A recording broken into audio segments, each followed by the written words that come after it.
coming. The weather's changing again. Where I live in Sedona, we pray for weather, any weather.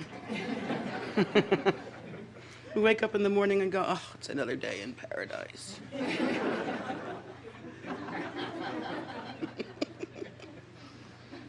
Actually, it's true that not having weather makes you feel like you just long for some change. It's funny, our minds are like that too. If you think about it, if things are going really well, we know that everything's impermanent on some level. When things are going really well, we always look for some weather. There's got to be something happening. There must be something that our minds can cling to. Things are going too well. So it's a little bit like that in our minds too.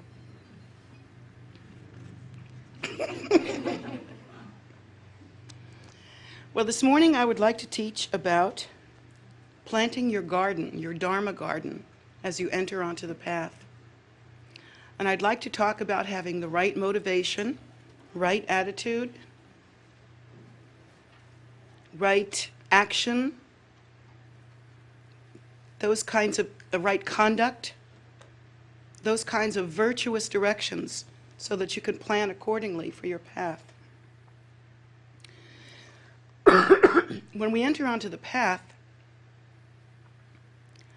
it's difficult to get a broad view or a big view or to understand what it is that we're doing, how to get an overall concept so that we can guide ourselves. We find ourselves a little bit like we were in the position of that Hindu story I'm thinking of. It's an Indian story where we're trying to see the whole elephant, but you can only see through one little hole. You know what I'm talking about? Maybe you see the trunk, maybe you see the tail, maybe you see the foot. But in no way from any of those small views can we get a sense of what the elephant actually is. So it's like that with Dharma, and accordingly it's hard to find our way. And sometimes we take a little left turn, a little right turn, and maybe we find ourselves in a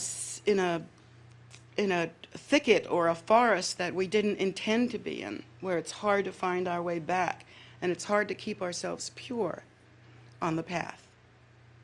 Sometimes we mix things in with Dharma. This is a big fault that comes in the West.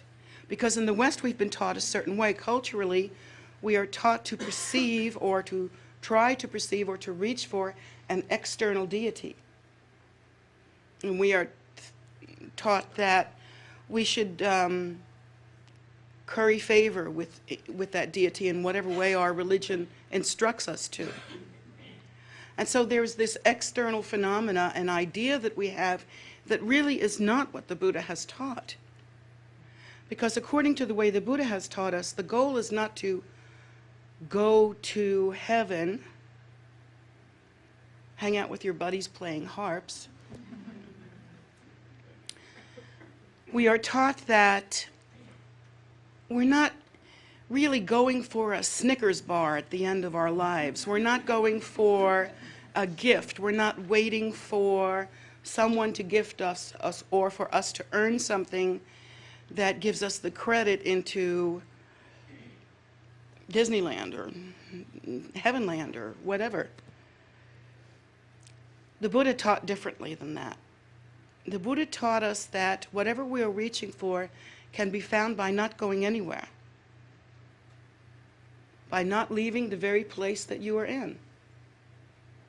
The Buddha taught us that the path, that is to say the seed of Dharma, which is Buddhahood, the path of Dharma, which is the method of Buddhahood, and the result, which is Buddhahood, that these three things, all three, lie within us.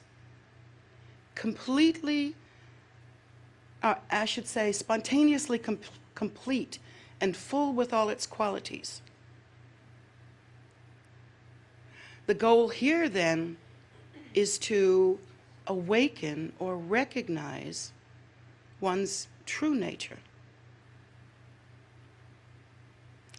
And of course, there are as many ways to begin that path of recognition in the path of Dharma as there are people on the path of Dharma. because the Buddha taught in such an excellent way that he recognized that each one of us have different needs. We have different habitual tendencies. We all have habitual tendencies, but we have different ones. And each of us feels like we are especially unique. We think that, yes, we all have habitual tendencies, but mine are special. They make me special. And that means it's your job to know me and my special stuff. Got that? That's how we feel. But the Buddha taught us that as many ways as there are to be in a state of non-recognition, there are that many ways to practice and to return or to abide in a state of pure recognition. So for many of us, we begin by practicing Lundra. Lundra are the preliminary practices. There are 5 different accumulations, major accumulations, because the way that Lundra practices are designed, they're actually designed to purify the 5 senses. And we ask ourselves, what are the 5 senses? How do they come about? I mean, when we think of the 5 senses, aren't they correct? Shouldn't we listen to them? If we want to, for instance, walk through a chair or walk through a room without bumping into a chair, we need our 5 senses. If I want to teach you, I need my 5 senses. Some of them are not working very well.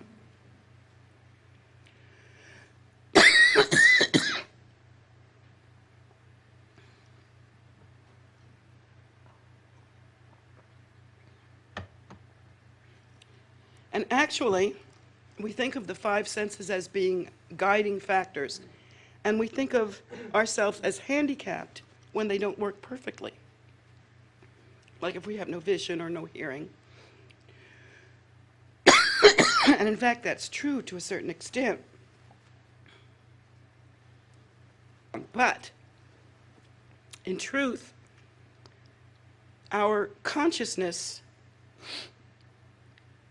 filled with our habitual tendency are actually the creators of our 5 senses, and our 5 senses are sort of coming after the fact, if you can imagine that. It's hard to think that, but our senses develop as a method for us to engage in a dualistic world that we have already perceived to be the case. In other words, if we did not visualize, if we did not understand or think or conceptualize that there is a separation between self and other, the 5 senses would not have come about. They are like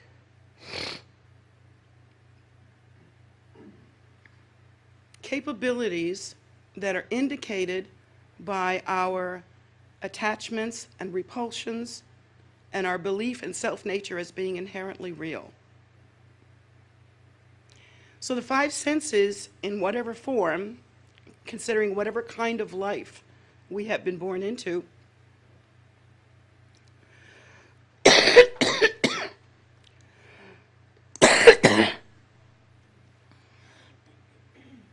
the 5 senses actually develop after the fact. They tell us that what we already know conceptually, that what our discursive thought has already told us is true. They confirm, actually, what we already know to be true. So our senses will almost never argue with us unless we mess them up or drug them or, do whatever kinds of crazy things we do to our senses. Their conviction is already set. They come about to continue interaction between an inherently real self-nature and other. And so they will never give us the true story. because they don't come about, they don't function unless we believe in self-nature as being inherently real. Then the senses can function. They are actually an extension of our awareness, of our mind stream, in a sense. In this way, if you can imagine putting white light, let's say just regular sunlight, through a prism, that light will break up into several different colors, right? Are those colors real? Or was the light real? Which is the real thing? The colors or the light? Anybody know for sure? Not really. We're not real sure about that. I mean, we get the wavelengths and the different, scientific stuff that we know about it, but there isn't a real sense of what the nature of reality actually is. You see one thing changing into another, one sort of energy changing into another because of different causes. Our five senses are like those rainbow colors that display or come from an inherent thought or assumption in one's consciousness.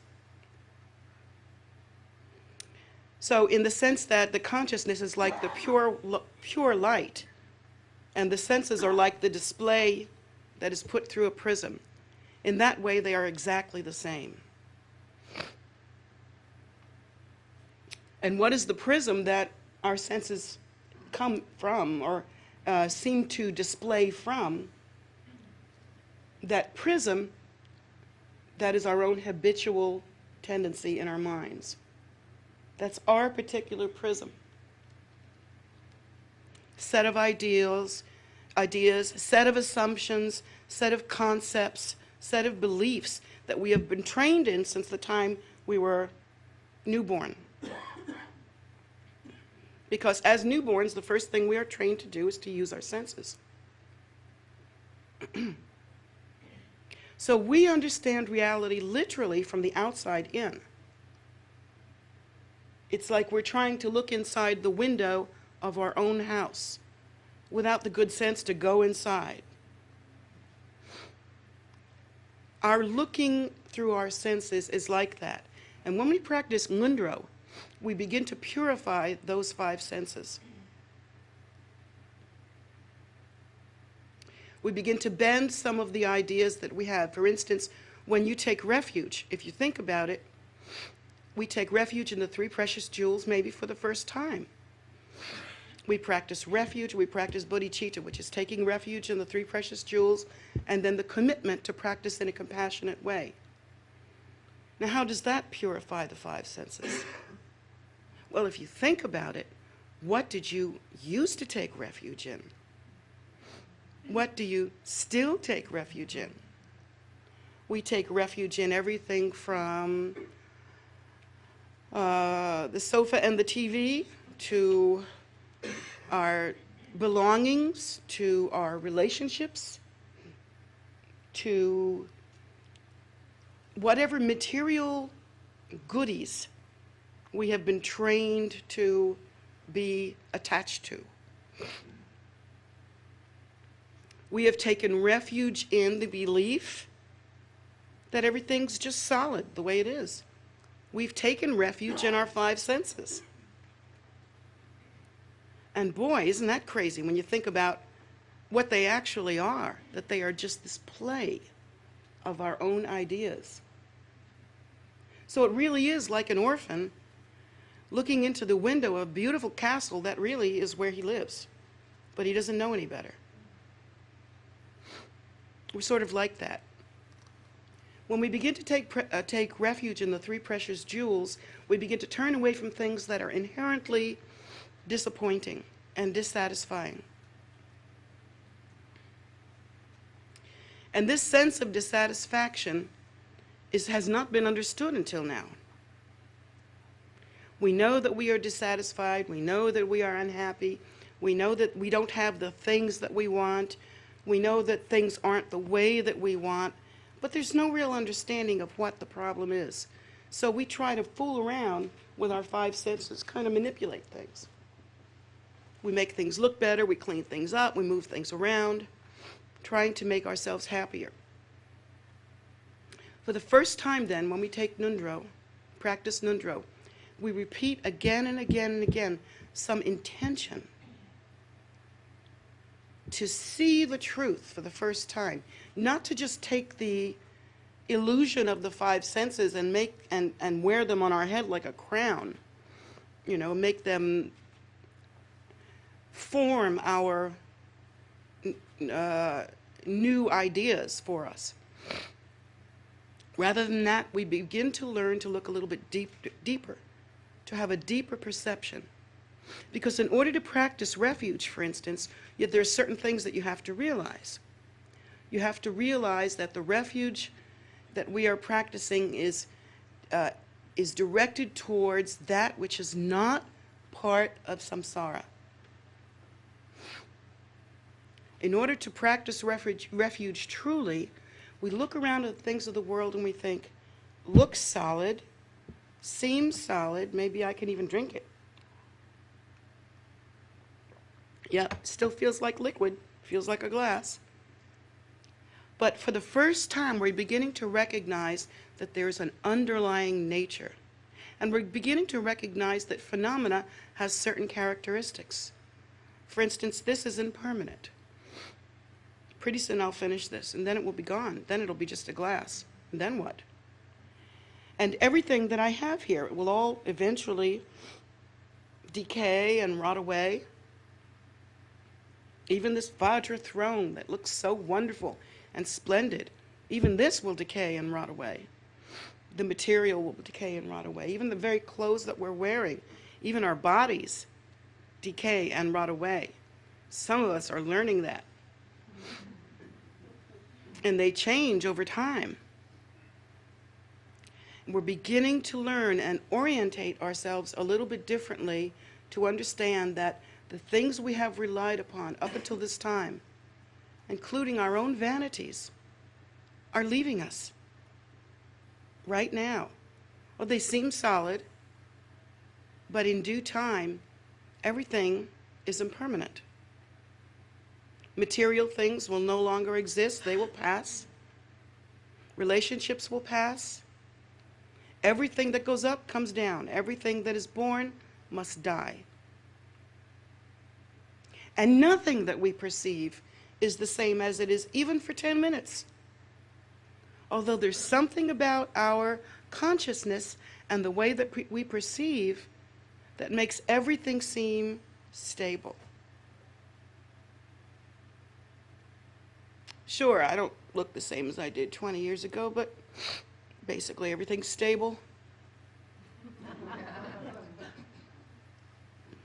We think, yeah, I don't look much different, but it's still me, and me exists right here. None of us, even those of us with gray in our hair, ever think about the time of death. We studiously avoid that if we can. We don't plan for it. We don't think anything like that. And yet this is an event that will come to all of us. Everything that we have now will pass. We will all share this experience.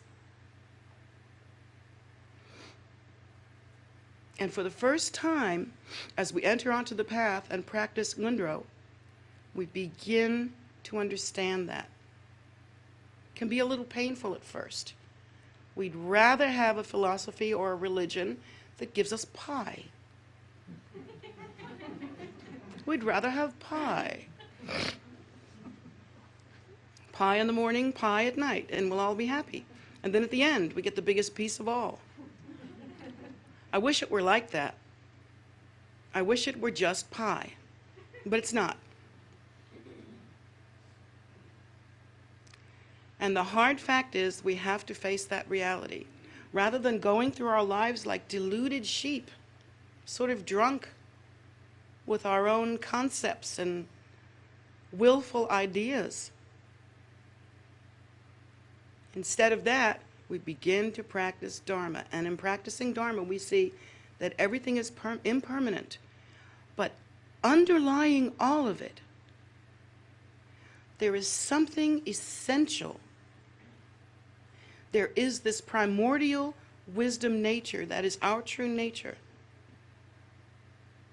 that we haven't awakened to yet and perhaps cannot yet recognize, but is the basis for the path of Dharma and is the basis for the idea that someday we can be liberated and liberate others as well. These are new and radical thoughts. I mean, think about it. If we were to somehow really get these thoughts and multiply and be tons and tons of people, and we were to really infiltrate a society, that society would change radically. Things that are so important would no longer be important. And things that were not important would suddenly become more important than anything, such as living in the world together and getting along and honoring one another, as opposed to fighting over finite supply of this, that, or the other thing. So these are radical thoughts, and as we begin on the path of Dharma and begin to practice preliminary teachings, our vision becomes cleared. And other things slowly and gently become more important than what we were entrenched in. Suddenly we look at samsara and we go, sort of disappointing. I mean, all this work and then you get to die? All this work and then you're old? What is this? You look around and you begin to think, well, maybe you're another kind of person. Maybe you've reached the highest heights here in Potomac, Maryland, or Poolsville, or whatever the heights in Poolsville are.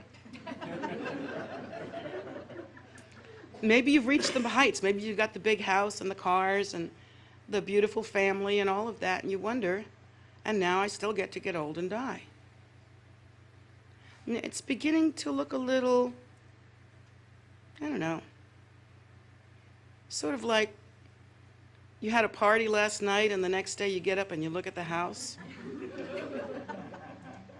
And it looks kind of like horrible and nasty. And you begin to realize that what's here in samsara really isn't all that wholesome. It's all filled with death and decay, even our own bodies. And so slowly, slowly, we begin to look towards something else. We begin to understand that there is something other than this cycle of death and rebirth. Our attention is drawn to the Buddhas and the Bodhisattvas, and we begin to learn about them, who throughout time have come and given us these perfect teachings that can bring us to a state of true recognition, so that liberation is a possibility. It sounds like a small turn, a small coming of age, but it makes all the difference.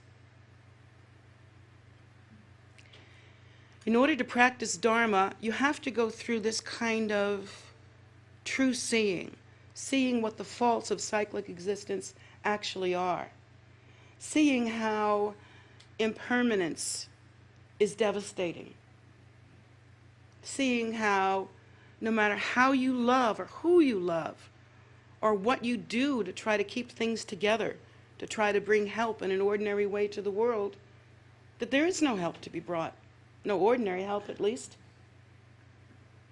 Even when it comes to being kind to sentient beings, if we don't learn these thoughts about the nature of phenomena, how can we even understand how to be kind to sentient beings? For instance, when it comes to compassion, if you think about it, if I had infinite supply of money and I could feed everybody in the world, maybe I could give everybody in the world all the food that they needed, so there would never be another day, not even one more day, of hunger. Well, that would be lofty and that would be wonderful. I'd love to decimate hunger. But then what? If we feed everybody, will they then know how to feed themselves?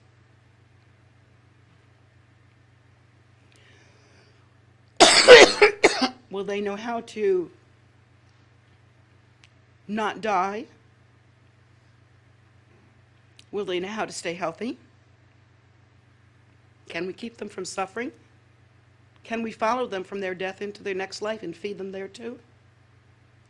Of course not. So these are the things we begin to contemplate, and we understand that there is nothing in samsara that is not impermanent. Little by little, our attachment changes. It's very subtle. As you contemplate these ideas, our attachment changes and we begin to look for something else. And that is a necessary preliminary step. Otherwise, you find yourself practicing Dharma in a materialistic way. Meaning to say, I have this fancy robe.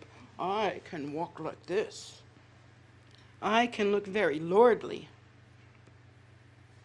I can sit on this great big uncomfortable chair. And that's practicing Dharma in a material way. I have a temple.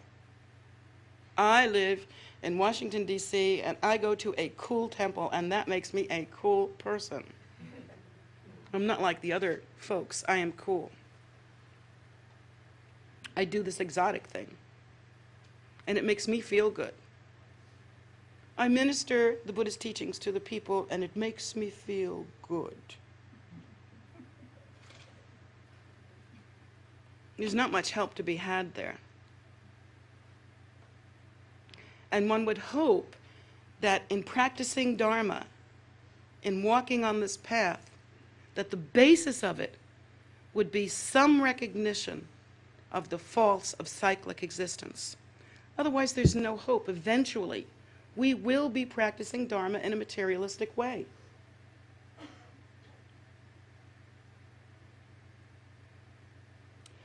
So the bad news is all phenomena and everything we delight in is impermanent. The good news is that also indicates the nature of things we do not delight in. So the bad things are impermanent too. But that being the case, we must wonder, what is our strength? We grow up thinking our strength is family, our strength is our health, our strength is having money in the bank, our strength is our country. And then we find out that none of these things are indeed the strength that we thought they were.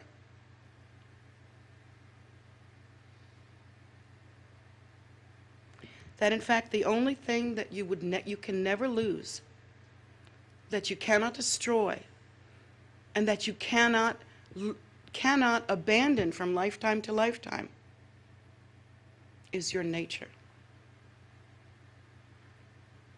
Now, if you cover that nature over with a bunch of discursive thought and external fixation and belief in stuff, if you cover that nature and that nature sleeps, it's still with you. It's still perfect. It still couldn't be better.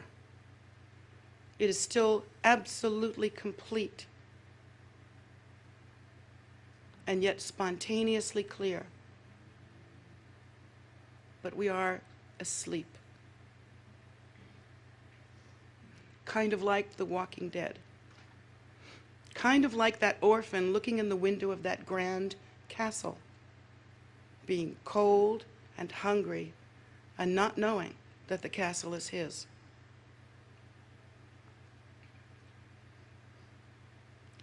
So we spin from life to life, seemingly losing our treasure at every door, seemingly unable to keep ourselves in some way that brings true happiness. And so these preliminary practices in Dharma begin to loosen up the crust and the dirt of ordinary view so that the diamond crystal nature can be perceived. Actually, we come to find that we have a great deal of wealth, of riches, of stability, of all the things we've ever wanted, yet our minds are coarse and dull and we cannot recognize them. We have ideas about one another and perceive one another with attraction or repulsion. Like, hey, I think you're cute. I'm attracted to you. He's my son. It's okay, I can say that.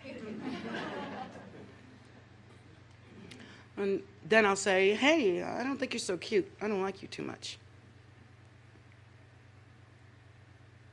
Completely ignoring the treasure. Completely ignoring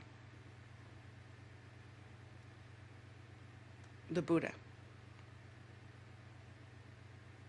Slowly, slowly, we begin to lose these ideas, these fixations, the idea that the way to respond to another living being is to like it or not like it. And from that is born compassion. From that understanding, we come to understand our sameness, not our differences. Because the things that we concentrate on that make us different, that make us perceive ourselves in this ordinary way, are baseless, temporary, merely born of delusion.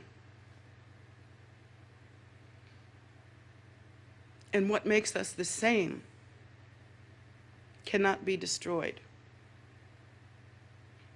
Lord Buddha taught us that we suffer.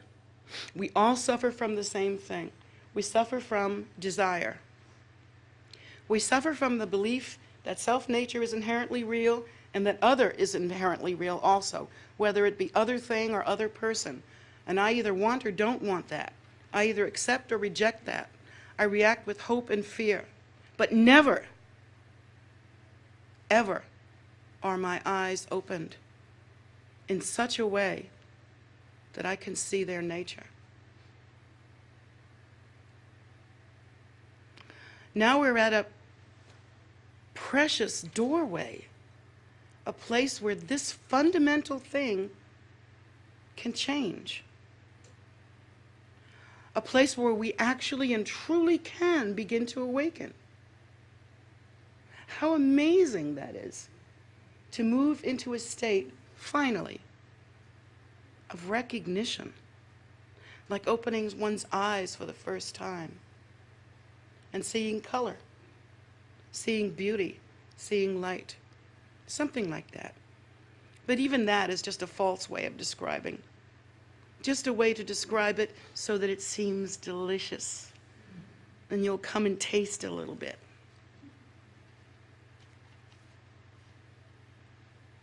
And that's the nature of preliminary practice, is to begin that awakening. Maybe it's not Dzogchen, maybe it's not completion stage practice, maybe it's not some high-level hoo-ha with lots of drums and bells and whistles and stuff.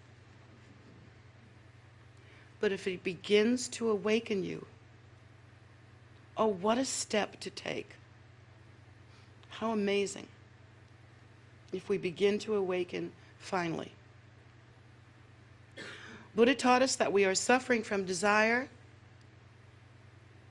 and yet we are completely the same, that each one of us is the same. Not only the humans, the ones that are easy to recognize, but that every living sentient creature has within it the same potential, the same nugget of Buddha nature. Everything is expressed and displayed from that primordial view. So that every creature is like us. Of course, we don't know that. We live in this state of unconsciousness, and so we step on bugs, we swat flies, we call the Terminex man. We do all the, we could care less if, wintertime and there's no seeds around, so what if the birds don't eat? We don't care. We don't think about birds. I love birds, so I use that as an example. We just live in this death-like zombie state. And now finally, we begin to awaken and recognize that we are the same. The bad news is that we're all suffering. The bad news is that we're all asleep and can't seem to wake up from a crazy dream that we're all having. But the good news is that there is a cure for this suffering. And that the cure for this suffering is the precious awakening. And these are the steps.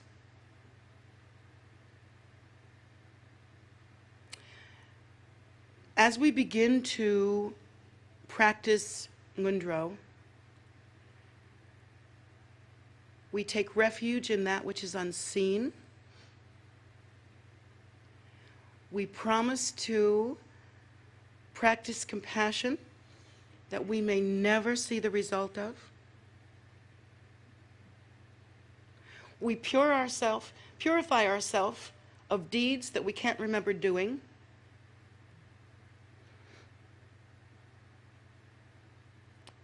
We begin to view and enthrone and practice Guru Yoga towards a reality that we can't touch or smell or taste.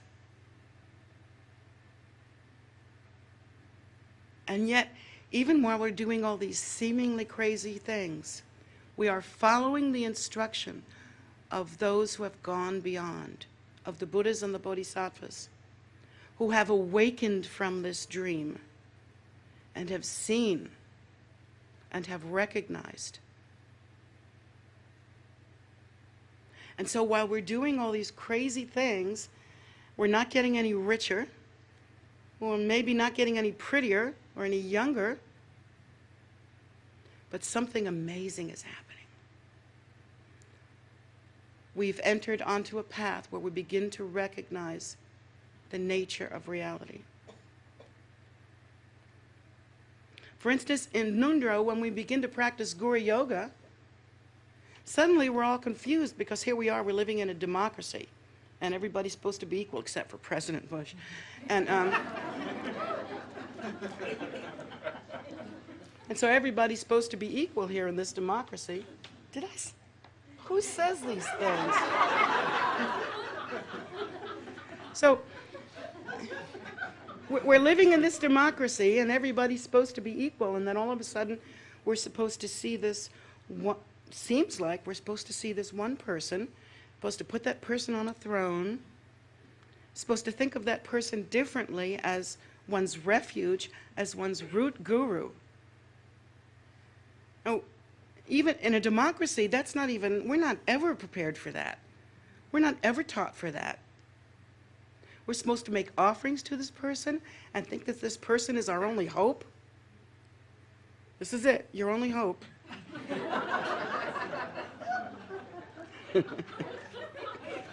So at first it's a little confusing. But then as we begin to understand, we have never seen our true face. You have never seen what I see when I see you. I've had students come up to me and say, "You don't know me. How can you know what's wrong with me?" I don't know you? No, you don't know you.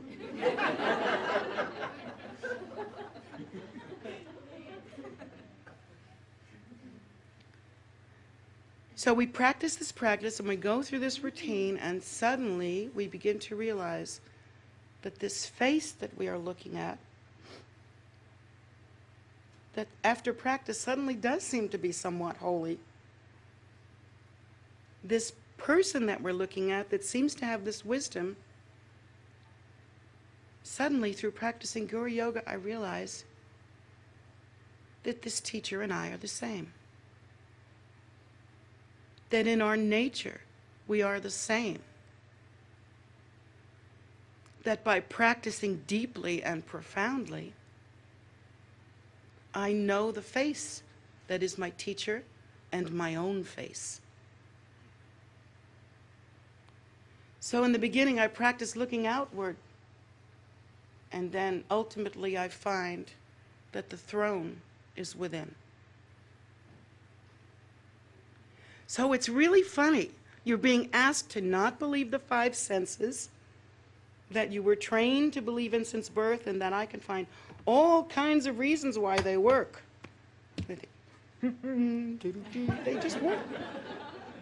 I taste this. It works. So we're told to not go with that, but to look within, to see what is subtle and what is real, to turn on the lights and understand that we are suffering from old age, sickness, and death, that everything's impermanent, and that we are looking intensely every day for comfort and happiness by acting this way or dressing that way or going here or going there or buying this or selling that. Constantly looking for happiness, wasting our lives, tumbling around when all the time it's been here. And only due to non-recognition have we not known.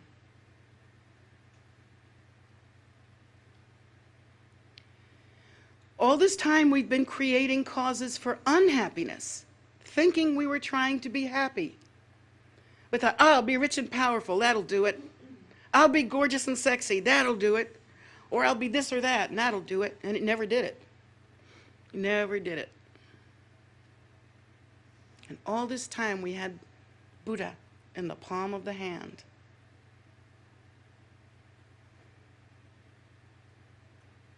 So slowly, slowly, we begin to awaken like little birds in a little nest. Peep.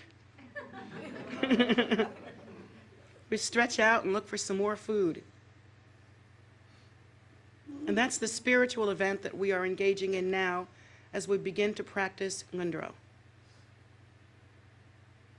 We begin to see, to awaken, and to know.